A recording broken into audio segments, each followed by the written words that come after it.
Dieter Ocampo nagsalita na. Inamin na ang relasyon nila ni Dieter Ocampo.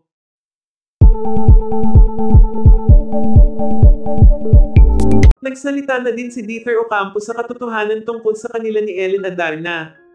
Ayon kay Dieter, totoo umano ang lahat ng tungkol sa kanila ni Ellen. Hindi umano naging madali, ngunit pinilit umano nilang iwasan ang kanilang nararamdaman dahil alam nilang mali, ngunit talagang hindi umano nila kayang lokohin ang kanilang mga sarili. Alam umano ni Dieter na maraming masasaktan sa kanilang gagawin ni Ellen.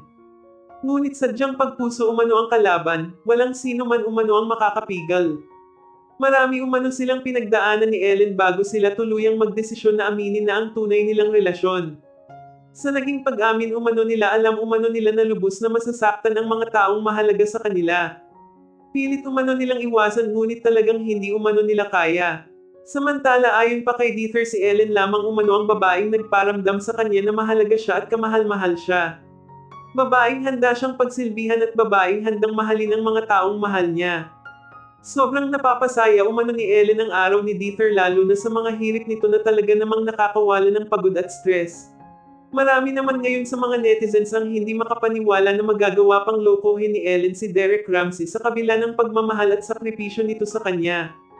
Ang buhay umano at isang relasyon ay hindi natin masasabi. Maaaring mahal ka nila ngayon, ngunit bukas o sa mga susunod na araw hindi na. Kaya habang andyan pa at may pagkakataon pa, iparamdam at ipakita natin sa mga mahal natin sa buhay ang pagmamahal na walang kapantay. Sa dami umano ng mga lalaking dumaan sa buhay ni Ellen, sana umano si Dieter na talaga ang lalaking makakapagpabago sa kanya. Hindi umano madali ang magtiwala at magmahal ng lubusan, ngunit sa huli kailangan pa din umano nating magtira para sa sarili natin. Samantala ayon pa sa aming reliable source, buntis umano ngayon si Ellen Adarna at handa umano itong panagutan ni Dieter Ocampo.